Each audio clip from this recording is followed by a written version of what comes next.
coming to Sarvepalli main bridge issue railway gate issue మాకు చెప్పారు sir వెళ్లే ముందు అక్కడ ప్రజలతో మాట్లాడినప్పుడు చెప్పారు అండ్ సేమ్ టైం మేము ఫేస్ చేసాం ఆల్మోస్ట్ మిడ్ నైట్ 1.5 hours అక్కడ స్ట్రక్ అయిపోయాం అసలు సర్వేపల్లి రైల్వే గేట్ సర్వేపల్లికి వచ్చారు అక్కడ సర్వేపల్లి గేట్ దగ్గర మేము కూడా స్ట్రక్ అయిపోయాము చూస్తాను సో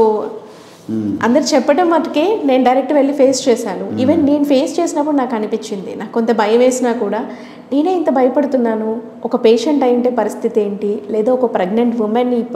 ఇమీడియట్ సిచ్యువేషన్లో ఉండుంటే ఏంటి పరిస్థితి అని నాకు చాలా డౌట్స్ వచ్చేసాయి అసలు అది ప్రధాన సమస్య అది ఎప్పుడు తీరుతుంది అండ్ మీరే ఫ్లైఓవర్ తీసుకొస్తానని కూడా చెప్పారంట బట్ ఐ థింక్ నేను ఎంపీగా ఉన్నప్పుడు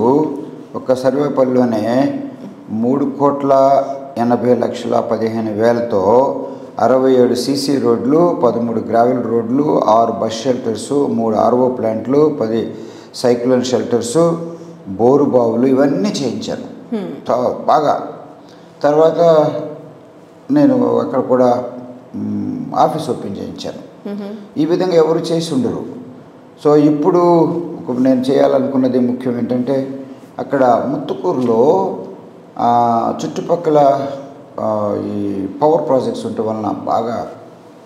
పొల్యూషన్ ఎక్కువైపోయింది ఆ బూడిద పొగ మొన్న వెళ్ళిన సర్పంచ్ ఒక అంటున్నారు అప్పుడు మాజీ సర్పంచ్ ఇంకా 15 సంవత్సరాల తర్వాత మాకు అందరికి క్షయ వస్తుంది ఒక్కడ ఆరోగ్యవంతుడు బికాస్ ఆ డస్ట్ పీల్చుకుంటున్నారు వాళ్ళు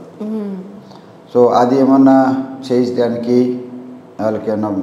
బలవంతంగా ప్రివెంటివ్ మెజర్స్ ఏమన్నా తీసుకుంటే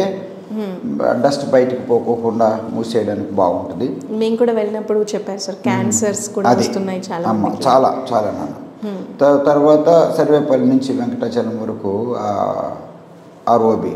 రైల్ ఓవర్ బ్రిడ్జ్ తప్పనిసరిగా వేయించాలన్నది నేను ప్రామిస్ చేసి వచ్చాను నేను అప్పుడు ఎంపీగా ఉన్నప్పుడు కూడా 2 చోట్ల ఆర్ఓబీలు తెప్పించాను మనబోలు వెంకటాచలంలో